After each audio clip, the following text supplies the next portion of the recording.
1999 সালের 24শে ডিসেম্বর বিকেল 4টা ইন্ডিয়ান এয়ারলাইন্সের IC-814 প্রত্যেক দিনের মতোই নেপালের কাঠমান্ডুর ত্রিভুবন ইন্টারন্যাশনাল এয়ারপোর্ট থেকে নিউ দিল্লির উদ্দেশ্যে উড়ে যায়। মাত্র কয়েক ঘন্টা পর যখন ক্রিসমাসের উৎসব পালনের জন্য তৈরি হচ্ছিল বিশ্ববাসী, ঠিক তখনই ঘটে এমন এক ভয়ঙ্কর ঘটনা, যার ফলে পুরো বিশ্বজুড়ে তোলপাড় শুরু হয়। প্লেনটিতে ওই সময় 176 জন প্যাসেঞ্জার ও 15 জন ক্রু মেম্বার ছিলেন, যাদের বেশিরভাগই ছিলেন ভারতীয়।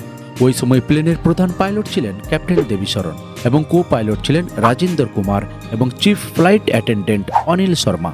প্লেন 10,000 ফুট উচ্চতা দিয়ে উঠছিল এবং মাত্র 1.5 ঘন্টা পর দিল্লি এয়ারপোর্টে অবতরণ করার কথা। কিন্তু তখনও পর্যন্ত ভারতীয় প্যাসেঞ্জারগণ তথা প্লেনে থাকা সকল প্যাসেঞ্জার্স বুঝে উঠতে পারেননি যে কিছুক্ষণ পর তাদের সাথে কি ভয়ঙ্কর ঘটনাই না ঘটতে চলেছে। প্লেন ভারতীয় আকাশ সীমায় প্রবেশ করার সাথে সাথে প্লেনের মধ্যে 5 জন ছিনতাইবাজ অস্ত্র হাতে দাঁড়িয়ে ঘোষণা করে যে ওই প্লেন IC-814-কে ছিনতাই করা হয়েছে। তাদের মধ্যে থাকা 5 ছিনতাইকারী ছিল পাকিস্তানি নাগরিক।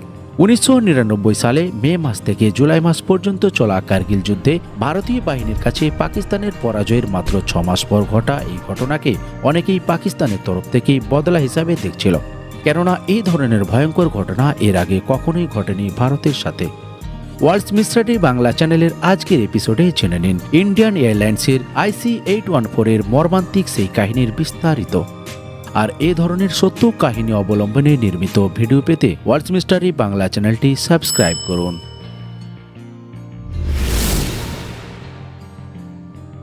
24শে ডিসেম্বরের নির্দিষ্ট ওই দিনে ভারতীয় সময় বিকেল 4টায় প্লেনটি নেপালের কাঠমান্ডু থেকে উড়ানের কিছুক্ষণ পর ক্রু মেম্বারগণ প্লেনে জলখাবার পরিবেশন করতে শুরু করেন। এমন সময় 5 জন হঠাৎ আগ্নেয়াস্ত্র তুলে ধরে ক্রু মেম্বার্স ও পাইলটদের ভয় দেখাতে শুরু করে। বিকেল 4:39 পাইলটকে তারা জানায় যে প্লেনটিকে হাইজ্যাক করা হয়েছে এবং তারপর বিকেল 4:56 দিল্লি এয়ার ট্রাফিক কন্ট্রোলে ফোন করে পাইলট পুরো খবরটি দেন। ওই প্লেনের যাত্রীদের মধ্যে হরকতুল মুজাহিদিনের 5 জন অস্ত্রসজ্জিত সদস্য ছিল। রয়টার্সের মতে 5 জন অপরাধী ছিল পাকিস্তানের নাগরিক। তাদের নাম ছিল ইব্রাহিম আতাহার, শাহিদ আখতার শাহিদ, সানি আহমেদ কাজী, জহুর মিস্ত্রি এবং শাকির। তবে প্লেনের মধ্যে ওই সময় ছিনতাইকারীরা নিজেদের নাম না ডেকে কোড নাম ব্যবহার করছিল। ছিনতাইকারীরা ওই প্লেনের ক্যাপ্টেনকে পশ্চিম দিকে পাকিস্তানি আকাশ সীমার দিকে উড়ে যাওয়ার নির্দেশ দেয়। পুরো ঘটনাটি প্রকাশিত হওয়ার পর দেশ জুড়ে শোরগোল পড়ে যায়। ঘটনার সময় ভারতের তৎকালীন প্রধানমন্ত্রী অটল বিহারী বাজপেয়ী ট্রাভেল করছিলেন বিদেশে। দিল্লিতে তার অবতরণের পর পুরো ঘটনা সম্পর্কে অবহিত করা হয়। এরপর তিনি ওই পরিস্থিতি নিয়ে একটি জরুরি মিটিংয়ে বসেন। এরপর সরকারকে কড়া বার্তা দিতে ছিনতাইবাজরা পুরুষ যাত্রীদের মধ্য হতে শিশু ও মহিলাদের আলাদা করে এবং তারা সকল যাত্রীদের উদ্দেশ্যে ঘোষণা করে যে তাদের কথার বাইরে যে যাবে তাদের পরিণতি হবে ভয়ঙ্কর।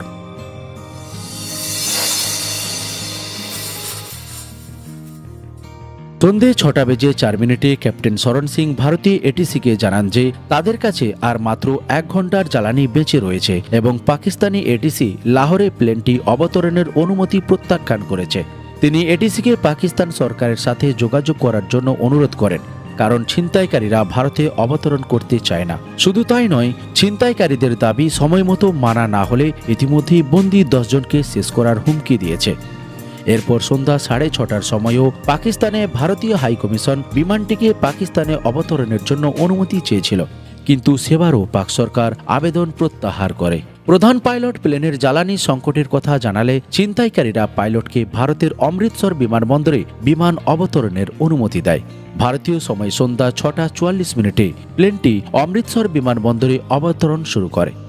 ক্যাপ্টেন ভারতীয় এটিসিকে বার্তা পাঠানোর পর CMGকে বিষয়টি জানানো হয়।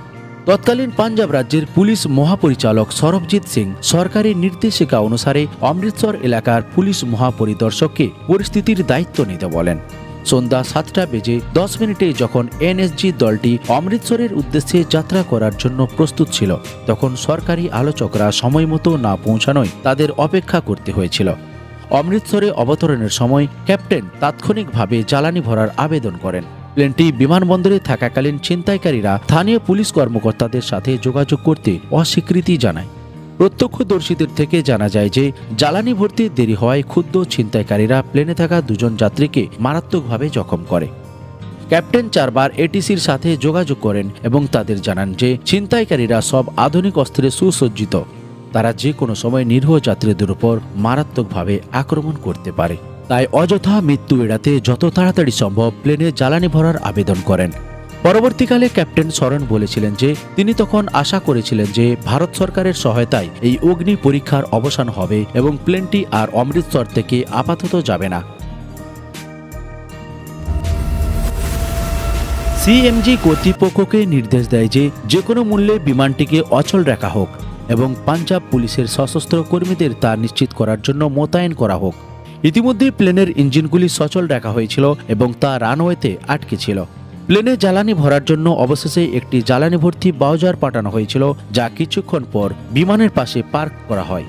সরকার বাউজারে একজন দক্ষ স্নাইপার লুকিয়ে রাখার পরামর্শ দেয়, যিনি প্রয়োজনে বিমানকে নিষ্ক্রিয় করার জন্য গুলি চালাতে পারেন।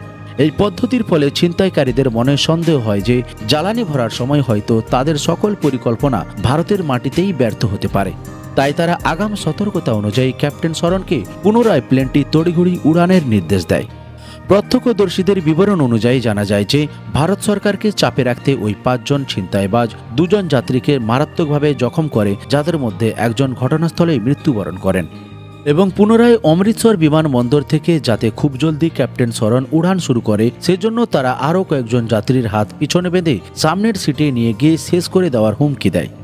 ক্যাপ্টেন সরন ওই মুহূর্তে বুঝতে পারেন যে কোনোভাবেই হোক তাকে এইসব যাত্রীদের বাঁচাতেই হবে।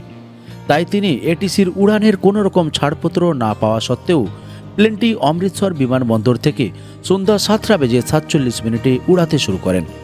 ক্যাপ্টেন সরন উড়ানের সময় এটিসির উদ্দেশ্যে শেষ মেসেজ প্রেরণ করেন যে আমরা সবাই মারা যাচ্ছি। এনএসজি দিল্লি থেকে প্রায় 7:55 উড়ান শুরু করে এবং রাত 8:15 বিমানবন্দরে পৌঁছায়। প্লেন লাহোরের কাছে আসার পর আবার পাক এটিসির কাছে অবতরণের অনুমতি চেয়েছিল, যা আগের মতোই প্রত্যাখ্যান করে পাক এটিসি। শুধু তাই নয়, প্লেনটিকে অবতরণ করতে না দেওয়ার জন্য লাহোর এয়ারপোর্টের সমস্ত লাইট বন্ধ করে রাখা হয়।